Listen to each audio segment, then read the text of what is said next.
everyone. I'm Rachel. And I'm Soozee. And you're listening to the Gilmore Gab.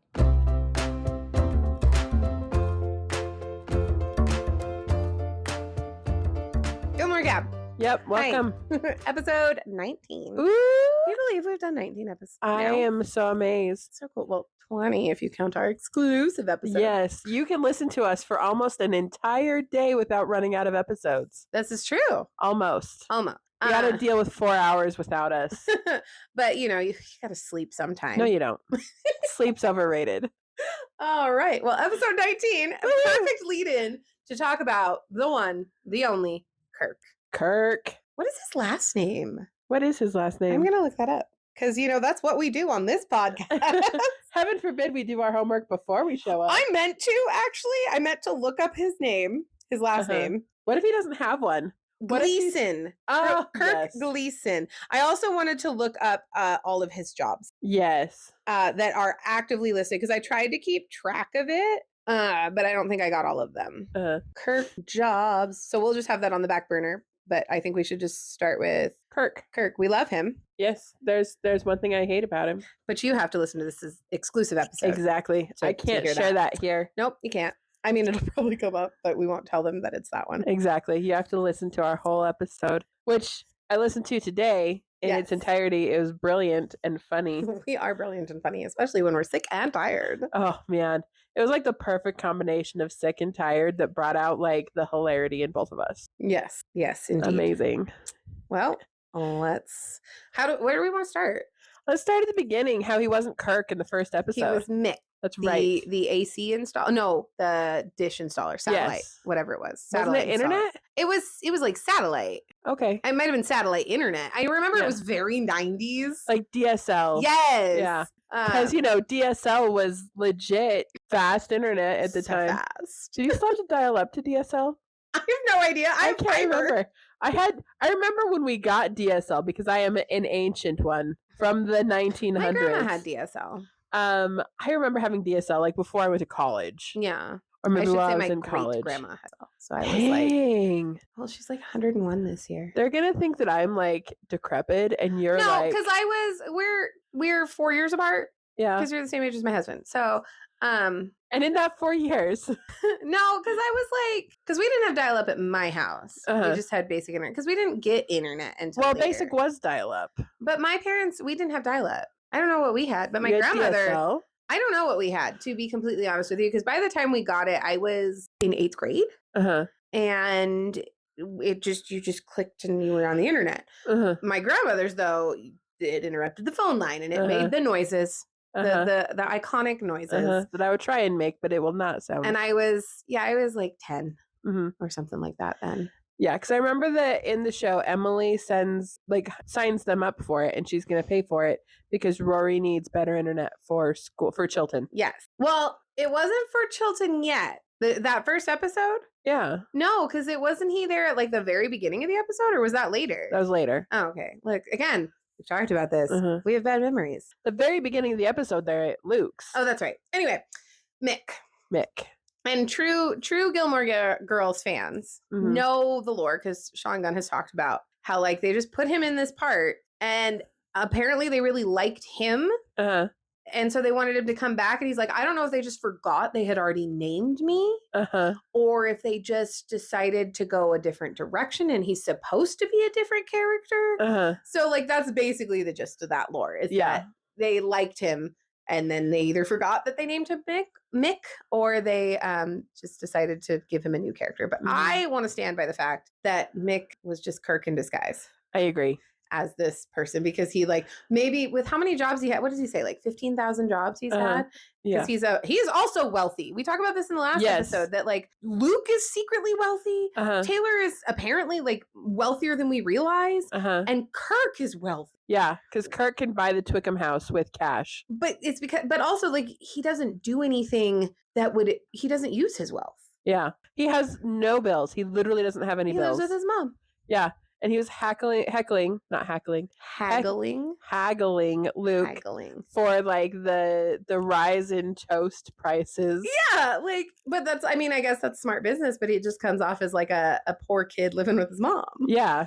even though he's had 15,000 jobs. Like, here's the funny thing about Kirk is I think he's a genius, but I think he has like 0 street smarts. Well, and we talked about in the Townies episode that he's probably on the spectrum. Yeah. For just the way he does things, and there's absolutely nothing wrong with that. But but yeah, anyway, so my theory is because, you know, in certain circumstances, I feel like with how many jobs he's had, like they always question your resume. Like, why have you had so many jobs? Why have you left this job so quickly? Or like, why didn't you last? So maybe he was using a different name to maintain a job. That would be my canon lore for why he's Mick in the first episode. That's the Gilmore Gab lore right there. We have a lot of that. And so my canon theory is that he had to pick a different name. I mean, Mick, Kirk, it's not that far off. It's not. Maybe Mick is his evil twin.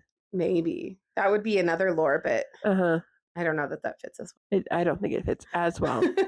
But yeah. Mick was more serious business than Kirk. Yes. Yeah. I think Kirk got goofier as the series went on. I agree. And not in a bad way. Like he just got, but he also got more confident because I think he stood up to Taylor a lot more. Yeah. Yes, I agree. Especially once he got a girlfriend. Oh, yes. Lulu. I was like, Lucy, Lily, Lulu. Yeah. Lulu. She's an interesting one. She is. I think we should bring her into this episode as well. We can. But also, because Lulu, you don't get Lulu without Kirk. You don't.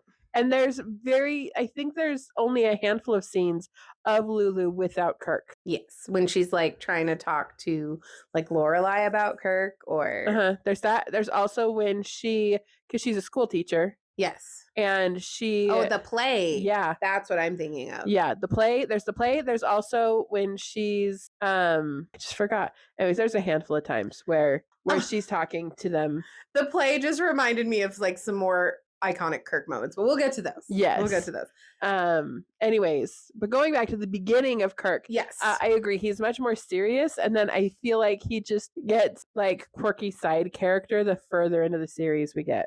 And I think we need it. Yeah. I mean, especially as we get into the Yale years where we realize we lose a lot of the townies. Yeah. You know, those moments with Kirk are much needed. Can you imagine if they would have taken Kirk to Yale?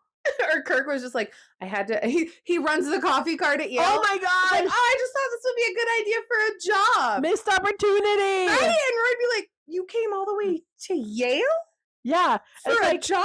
Do you not realize how many coffee carts we have? Kirk's coffee. Kirk's coffee. My gosh. Oh my gosh. Can we make shirts? Would that be like infringement, or do you think we could get away with it? I think we could get away with it. Kirk's coffee. Kirk's coffee. I love it. We're going to have it in our merch shop soon. One day.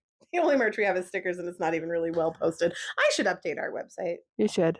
Look, I need things to be automated without AI. Yeah. Like our podcast posts are like 5 different places, and I only have to post it to 2.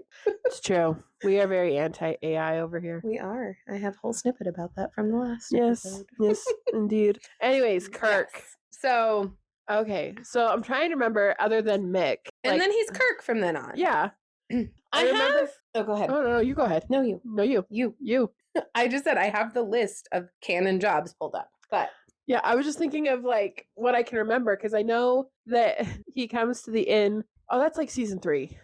Yeah. So I think this is the best way because I was like, how are we going to do an episode about Kirk? There's so much about him. Yeah. And I know towards the end of the episode, I think we need to talk about our favorite Kirk moments. Yes. But looking at this list, I feel like we can just start with one job and talk about those jobs. Yes. So anyway, the first job on the list is beauty product salesman. Not the hey there. I think it is the hey there because it's beauty product salesman, and later on they talk about him being the cashier at the beauty shop. So I think this is the hey there. Because I just think that is the cleverest name for. I think so too. I should tell my one young author, Charlie, with her Were Cow book, she uses hey in place of like, oh crap. She'll say, oh hey. Like, what the hey was that? Oh my gosh, I love it. We should put hey there in her. Well, that would be infringement, but we can imply hey there in her book. Yes. Like mane and tail. Yes.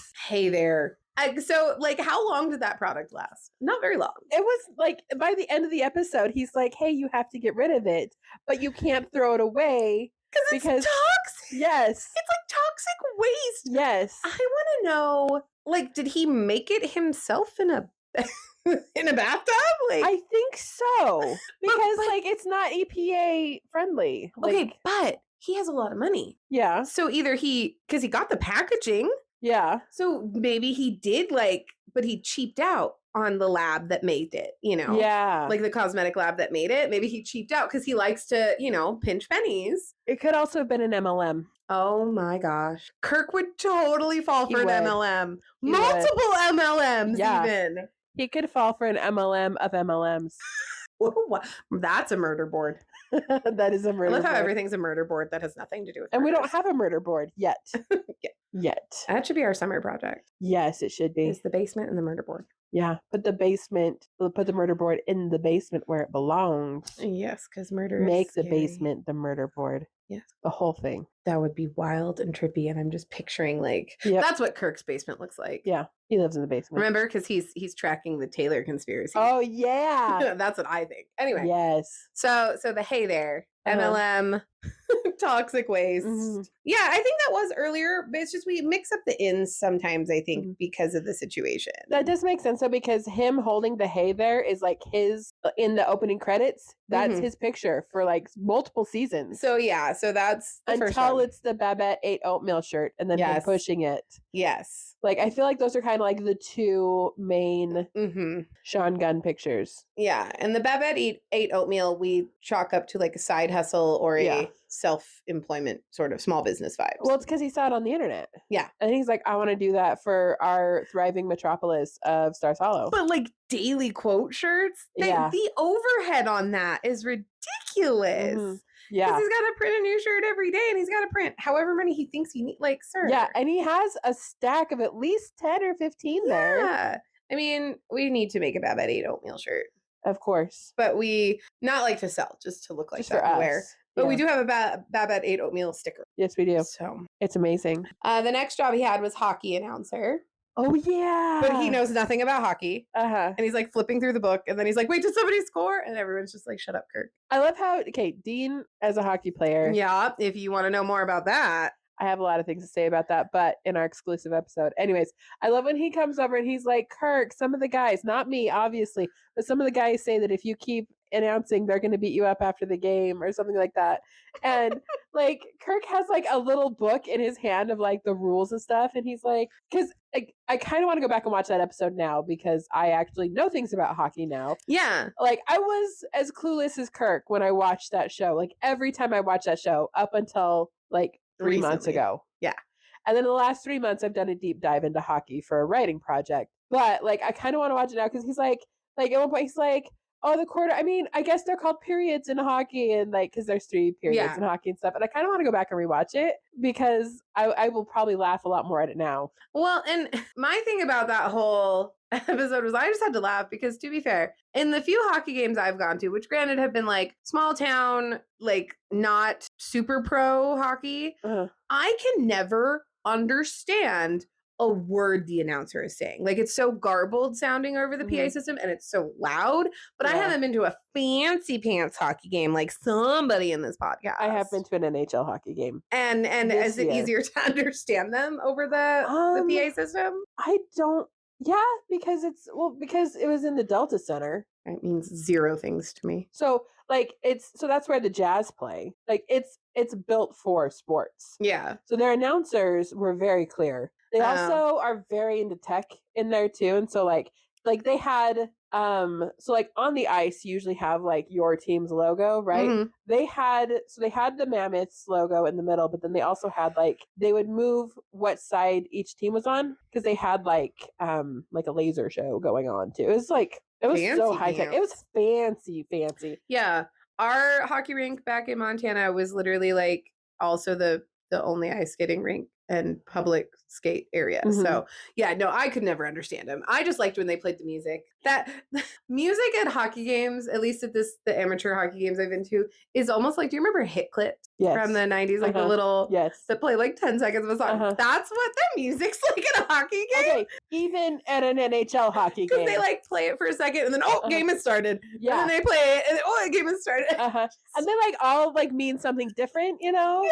And oh, I didn't know that. I thought they were just playing music for funsies. No. Usually they're playing like a single line from a song because of something that happened. Oh, not in. I mean, in that part, yeah. But even in between, like it just felt like they would play a little bit of music and let me announce this, and then like, we're gonna have this game on the ice, and just like we'd get up and dance and sit down. Because like we have in the town that we live in, we have a very minor, it's a developmental team, hockey team. And I've been to their games, and those are more like what you're used to. Yeah. The announcers were hard to hear. Even though they built that arena specifically for hockey, it's hard to hear. Yeah. Mail carrier. Oh my gosh. And it was when the Harvard Yale like college letters were coming, and he was like, hold on, like if you would sort the mail. And he's like, don't tell me how to do my job. And then they just like took it from him. Oh my gosh. Like they were. It's a federal offense. But oh my gosh, that kind of drove me crazy, Kirk, in that episode. They're like, Kirk, you have to sort the mail. And he's like, before you get to the house. Yeah. Because like, he's just like looking through all of the mail. Oh my gosh, that would take forever. And he was like, oh, this is mine. And then he starts to open it. Yes. Well, people are actively waiting for him to deliver their mail. Yeah. And this is one of those moments where it's like, he's got to be on the spectrum, because it's not like he's doing it to be a jerk.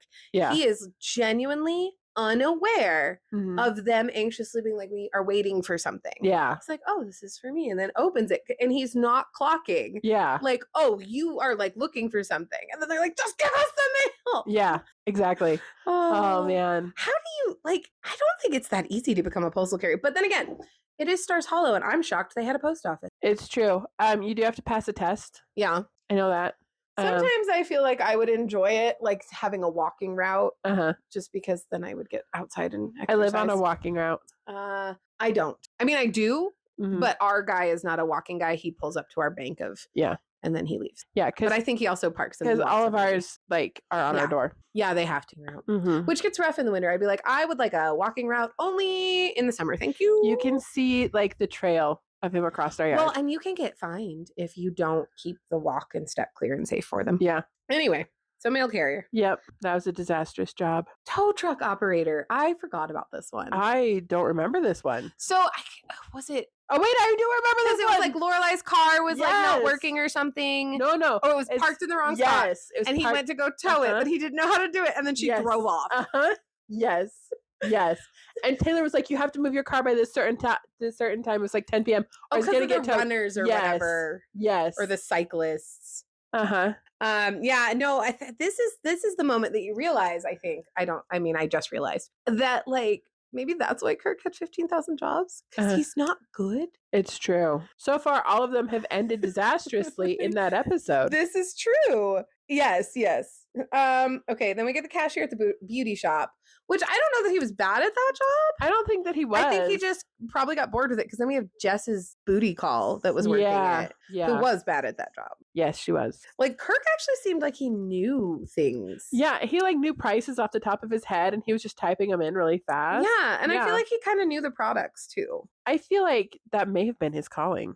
I mean, he did try hay there. Maybe he was really deep into like the Mary Kay MLM. Oh my gosh, yes. Can you imagine? And Avon. He would have been such a great host for those parties. This one I actually have no recollection of. He was a cashier at Dosey's Market. I vaguely remember that. I don't remember him there. It was like one time. Or is it one where he's like yelling at someone for eating the grapes? Yes, I think so. Or like, because Miss Patty's in there. Yeah. Checking all the food, and like, he's like, you can't do that. And she's like, calm down, Kirk. And he's like, no, I remember now. Yes. Oh, Miss Patty. She gives him grief. She does. Okay, firewood supplier. At the inn. At the inn? Yeah. The fact that Lorelai keeps letting him come back. Right? Hey, at least the wood wasn't invested with termites or something. He succeeded at a job. He did. What also is funny, though, is like when he just like joins their staff meetings and he's not a staff member. Oh, yeah! And they're like, you can't come to the staff meeting if you're not a staff member. And he's like, well, then how do I get a job? And they're like, you don't. You just don't. Because he wanted a job there. I love it. Well, so-and-so in town has like Danishes at theirs, and it's better than yours. Is that how he got a lot of his jobs? It he just could be. Forces himself into the situation. He just goes to their staff meetings, which how does he find out about them? I mean, I don't know. You ask? Maybe he does this whole, Maybe it was when he was, because he's going to like in staff meetings and stuff. Maybe it was when he was trying to pitch his Hey There, and he's like, hey, I would like to sit in on your staff meeting to pitch my product. Maybe. And so then he found out when all their staff meetings were. Maybe. I don't know. I can see that. I highly doubt Lorelai's organized enough to have a consistently scheduled staff meeting. Well, and she was like, how did you, like, what are you doing here type of a thing. Yeah. Yeah. Next up is a DJ. He was a DJ. I mean, I'm having Sometimes I wonder how many of them are him just mentioning it was a job he had. Yeah. Versus him actually having it in the episode. I mean, so far I can remember each of those episodes. I don't remember a DJ unless it was at like one of the weddings. I feel like it was like a bar mitzvah or something. Yeah, maybe. I don't know. Moving on. Yeah. Flower delivery man, specifically for one instance. These are not in order. No, they're not. Yeah. I didn't say they were. I thought they were. 1,000 yellow daisies. That was the only time he delivered flowers. Yes. Was 1,000 yellow daisies. And I remember him being like, not 999, not 1,001, 1,000 exactly, which... It says it has to be 1,000. Exactly 1,000. It's just, I don't know. I just deliver them. And Michelle is so mad. Which in truth, it was more than 1,000. Well, I think we talked about this in that episode with Max about like, I think they talked about in the lore originally, like the 1,000 yellow daisies is like a bouquet. It's not a lot. Yeah. And so my canon is it was 1,000 bunches. Yeah. Because like I feel like in most flower shops, with the exception of like roses and lilies and things, you're not buying one individual flower when you're like, oh, I would like an order of daisies. Yeah. I want 1,000 orders of daisies. So it's like 1,000 bouquets of daisies is my theory. I like it. So I'm here for it. But also I have learned something in just my like personal experience. And I feel like this applies to a lot of people. I'm not the greatest at like looking at a crowd of people and estimating how many people are there. So I highly doubt I could look at a bunch of flowers and say, oh yeah, that's like not 1,000 or that's more than 1,000. I'd be like, that's a lot, at least 1,000. I 100% also cannot guess things well. Like the whole like, guess how many beans are in this jar? I never. Yeah. I'm not good at that part. So, but yes, that's like the only time he delivers flowers. Yeah. Bracebridge dinner actor. He was paid for that? That's a job? I mean, yeah, because Lorelai had to hire the side actors, not just like everybody. I was picturing it as like everybody dressed up for the dinner anyway, but no, I mean they did, but they hired like people to make it more authentic. Yeah, because they ended up having Jackson be Lord whatever. Yeah, he was good at that. I mean, Kirk is good at the acting things. Yes. I feel like okay. Termite exterminator. That was at Lorelai's house. Yes, I think. Or was it? Or the inn. It was the inn because the railing on the stairs, like no, but her house did because she had to go get a loan, and Emily had to go with her. Oh, you're right. Okay, maybe it wasn't the inn. It was at her house. They did have termites at the inn though. Okay, as well. Was Kirk there for both of them? Probably. Okay. And also when he was a real estate agent, which we'll get to, I'm sure, but like he was in the house that like had been fumigated, I think, for termites or something. And he was wearing a mask. Yes. And I mean, that is on the list. Real estate agent. It's almost the next one. So. Yeah. But he wasn't a real estate agent. No, he had borrowed the jacket that he was supposed to get dry jumping cleaned. into random houses and pretending. So that's not a real job. He didn't get paid for that. Okay, but he is when he's taking Emily and Richard around to show them properties. Was he really? Yes. Oh. Because I think some work to get a real estate. Like this man has invested so much time and money into jobs he only has for like a half a second. It's gotta be one of those things where like somebody who just like gets bored quickly and just wants to try things. Yeah. And because he has the disposable income to do it, he's like, sure, I'll take the real estate licensing test and I'll try this for a while. Not for me. Move on. Yeah. Why to be in that tax bracket? Right? He was the video store clerk. Which we know well. Yes, because of the whole like some naughty videos and like, it's like they put like a kid's cartoon behind the curtain. Yeah. And then the whole Pippi Longstocking viewing. Yeah. That's not the video store. Oh, you're right. That's the black, white, and red movie store clerk, which is later. Oh, okay. You're right. The video store. He was a video store clerk. And then he was also, and it's funny because he would get like mad at them for bringing outside food, but then it's like, no. And then when he had his girlfriend, they were like making out. And then, Yes. I mean, that's a job to have. It's true. He was a parachute stunt jumper. Yes. Well, I feel like that one, he almost was, because I don't think he actually. No, they were trying to talk him out of it, but I think he still did it. Okay, I have no recollection of this. That's in the lazy, hazy, crazy days of summer. Oh, because I remember him walking through with the parachute. And Lorelai's like, no, don't do it. But then he did it anyways, because he's like, I already got paid. Owner of Kirk's Diner. Yes. For when he drove the car into Luke's Diner. Because they were testing out the new street light. Was it what it was? Yeah. Because it would take pictures. Yeah, and to catch speeders. And it was so flashy, and it blinded Kirk, and he crashed. So it's Taylor's fault. Right. Of course. And it was Taylor's car. Who thought it was a good idea to put Kirk behind the wheel of a car? Right? I don't believe that Kirk can drive. And he was purposely supposed to drive through a red light so it would catch him. Yeah. So Taylor's weird. So they put him in a car that wasn't his car. And then they purposely told him to break a law while driving that car. And then he crashed into Luke's Diner. And he would do it again. Yeah. And then he sets up the diner across the street in the town square. I have feelings about that. You do.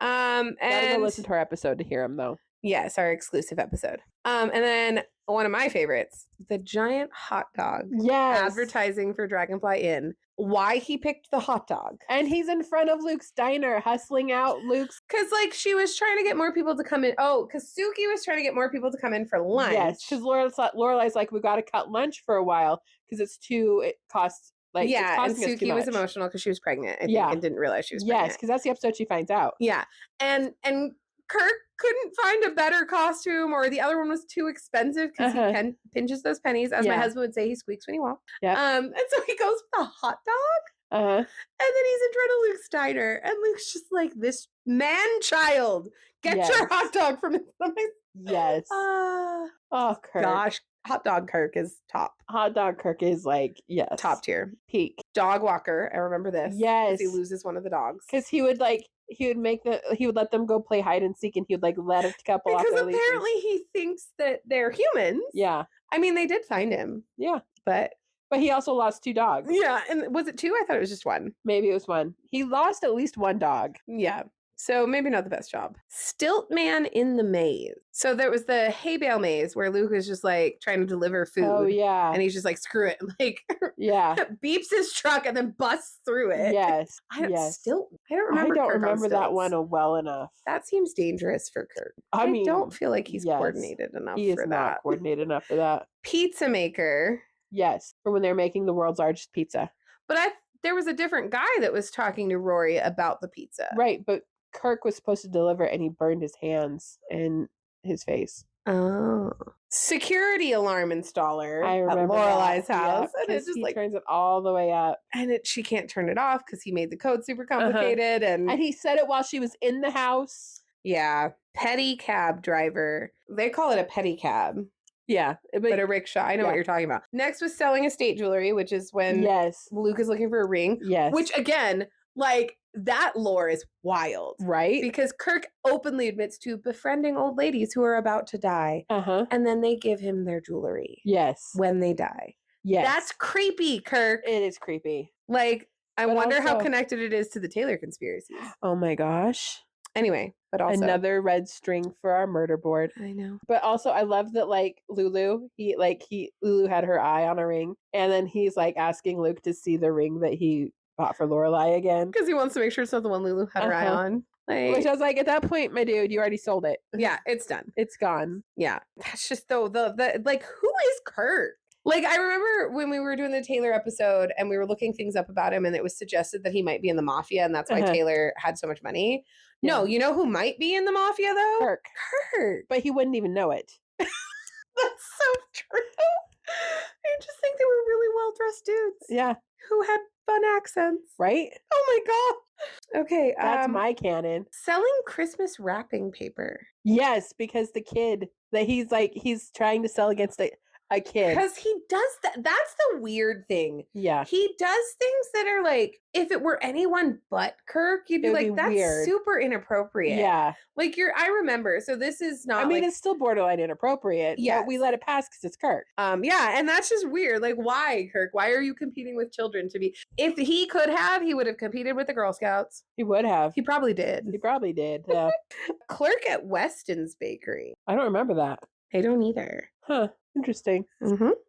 When I don't doubt it. Unless it was it when Rory and Dean like talk again when she's dating Jess and like they go to like reconcile and become friends again because they go to Weston and like Kirk won't leave them alone. Yeah, and he's like trying to tell them every single pie that they he's have. Like, you just have to order something. And I can't walk away till you order something. Yeah. And he's like, I had to memorize like 32 different kinds of pie or something like that. Well, I'll take apple. We don't have apple. Whatever pie, just give me pie. I think that's what it was. We already talked about created and sold the daily slogan t-shirts. Yep. Bath mat salesman. Bath mat salesman. I feel like it had to do with the inn at some point. Yeah. Because who else are you selling bath mats to? It's true. I don't see that. Yeah. I don't have any recollection of that. I don't either. Created and sold custom mailboxes. I do remember that. The like Condoleezza Rice. And he was trying to convince Lorelai that she needed a custom mailbox for the inn. Yes. Condoleezza Rice is hilarious. Just her big mouth. It's like you could shove so much stuff in there. Yeah. Which is so inappropriate. So inappropriate. He was a photographer.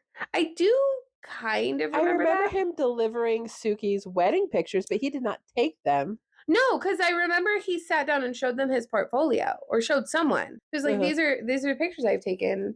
Can I do your wedding or something like that? I remember him showing someone like his lookbook. Probably Lorelai. Maybe. When she was planning her wedding to Luke. Maybe. Okay. Yummy bartender's owner. Oh, yeah. That's it. That's at the wedding for, it's, Lane's wedding? Yeah. Oh, because the bartenders are too yummy. Because Lulu is like flirting with them, and he's like, "They're too yummy. This is closed. They're too yummy. No more drinks." That's so funny. Yeah, I forgot about that. I want to check really quick into my list if I can find it and see if I had anything that we didn't talk about. Oh, he was the assistant manager at Dosey's Market. Oh yes. He was a mechanic. When? I don't know. It had to be early because it's number 4 on my list because I did it in order of when it appeared on the show. Assistant manager at Dosey's Market, flower delivery. Okay. Photographer. So that would have been season 2. Mechanic. Also season 2. Waiter, which I think is the Westons. Carpenter, home inspector, pest control. Yep. Movie store clerk, mail carrier, DSL installer, independent filmmaker. I put on the list. Yeah, because he was a filmmaker. What do you have to offer my daughter? Yeah. But the independent filmmaker, anybody who is like chronically online, that was super trending on TikTok. That sound and the music, it is from Gilmore Girls. Yeah. And he does a weird dance and it's a black and white film. Skincare salesman and developer. Weston's bakery server. So he was a waiter. He was a waiter at Luke's briefly. Oh, yes, he was. That's where the waiter was. Beauty store clerk, high school sports commentator, t-shirt printer and sales, mold inspector. That's the one where he's in the, Okay. Skydiver or anything Taylor pays him to. Stars Hollow Security Company, mailbox salesman, petty cab driver, clerk, notary at mailboxes, etc. Okay. I remember because who was it Dean or Digger? Somebody was going into the mailboxes. Luke was, because he had to send his divorce papers. Yes, and he needed a notary. Wedding DJ, wood delivery guy, movie theater clerk, hot dog. Wedding DJ? It had to have been Suki's wedding, I would think, maybe. But we don't see past the wedding starting. Maybe he says he's a wedding DJ. Maybe it was a Jewish wedding. Maybe. Because some of these are when he mentioned it. Yeah. Wood delivery, movie theater, hot dog handing out flyers, adhesive tub thing. So it wasn't a bath mat. It was the ducky, like the adhesive sticky so you don't slip in your tub. Yes. Souvenir salesman at the Twickham house. Oh, yep. Gardening and lawn care. Because he did that. Tow truck driver, estate ring salesman, tourism board, the doggy daycare, real estate, bartender truck, traffic control, and then Kirk's Diner and wrapping paper sales is what I have. So I have a few more than they had. Yeah. I was reminded of something and I don't remember what it was. Oh, the swan delivery. He delivers swans. He delivers swans? He delivers swans to the wedding that Lorelai's hosting at the end for the twin daughters. Oh, that's right. He delivers swans. That's right. I remembered that one. Okay, so that is a lot of jobs. Yep. That we've talked about for Kirk.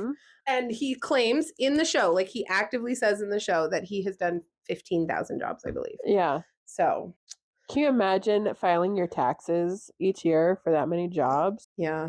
But then again, if it's things like whatever Taylor pays him to do, I imagine it's under the table and he probably doesn't like. Right. But also there is a point where like if you only make so much, you aren't taxed on it. Yeah. That's true. So I don't know. I mean, that pretty much took up the whole episode today. I do want to ask your least favorite moment other than Kirk Steiner and your most favorite Kirk moment. Least favorite Kirk moment. The one that, like, it's not that I hated it and it's not that I disliked it. The one where I felt the most bad for Kirk is when he asks Lorelai out on a date and then he's like practicing, like, and like trying to like. Well, his practicing is for Lulu, but his constant questions to Lorelai of like what she likes and doesn't like. Yeah. And he heard that she had a cold, so it's gonna have to at least be 3 weeks. Yeah, because he's just trying. And then her at the very end having to be like, I don't think this is gonna work. I'm sorry, Kirk. I'm gonna have to say no. Yeah. That's the saddest moment for me. I'm torn between the naked screaming night terror Kirk. Yes. One, because it interrupts an important moment between Luke and Lorelai. Yeah. And also that whole episode is just problematic. Yes. And because that's just so rough for Kirk. Uh-huh. And the Easter egg thing and the way Taylor treats him. Yeah. Like that, like Kirk tries so hard and bends over backwards for Taylor for some reason unknown. Uh-huh. And Taylor just starts giving him the cold shoulder and silent treatment after that. Yeah. That made me sad. Mm-hmm. Okay, favorite Kirk moment. So it's after Luke and Lorelai reconcile and everybody has the ribbons. Oh, the ribbons, yeah. And he's like, Lorelai, give me your ribbon. And she's like, no, I like pink. And he like goes and gets it from her. And he's like, I think there was some skin attached or something like that. Because he has her sweater. Yes. He stole her whole sweater to get her ribbon back. That's also just like Kirk and Lulu. Yeah. That's my favorite. That's a strong relationship right there, though. They survived that chaos. Like, they're good people. Yeah. My favorite is when Lulu gets too sick to be the whore. Oh my god! The reenactment, and then Kirk dresses up. He looks good. And Lorelai's like, "Why is it so like bulky in the front? Like, why is it so I had loose? Her measurements right. Yeah, it's Kirk. Because it's Kirk." And then I do have to add, I think the weirdest moment from Kirk that I was uncomfortable with was when he is in the kids' play. Yes. Is it Tevye? Uh-huh. And he's like singing, I love you to this little girl who's supposed to be his wife. Who has a phenomenal voice for a child. But like Kirk is in that role because he's the only one who can do you're telling me you couldn't find a little boy who could make it work? Right? Like, that's just weird. And if you've got a girl with that talent, you're telling me there's not another boy. Or another little girl with that talent could just be a boy. Yes. Like, it happens. Yeah. It's fine. So that made me, I was like, this is too much, Kirk. This is too far. That was too much. But I think overall, I mean, I like Kirk. Like I said in the last episode, you can't make me hate Kirk. Yeah. He may make bad choices. But he's a quirky little dude, and I like him a lot. And he makes the show a lot lighter. Mm-hmm. I mean, there's nothing better than watching Rory destroy her life and someone's marriage, and then seeing Luke and Lorelai start to like finally get together after the slow burn. And then here comes naked Kirk screaming. With pillows. With a pillow. At least he was cognizant enough to grab pillows and cover himself. Yep. Yeah. And I have to say too, this is another one of those like points for Luke situation of like, as annoying as Kirk is, he always can go to Luke because Luke's like, okay, this is annoying, but like, let me help you. Yeah. Because again, who is Kirk's dad? Yeah. Taylor. Who knows? And you know, and Kirk gravitates to Taylor and to Luke. Yeah.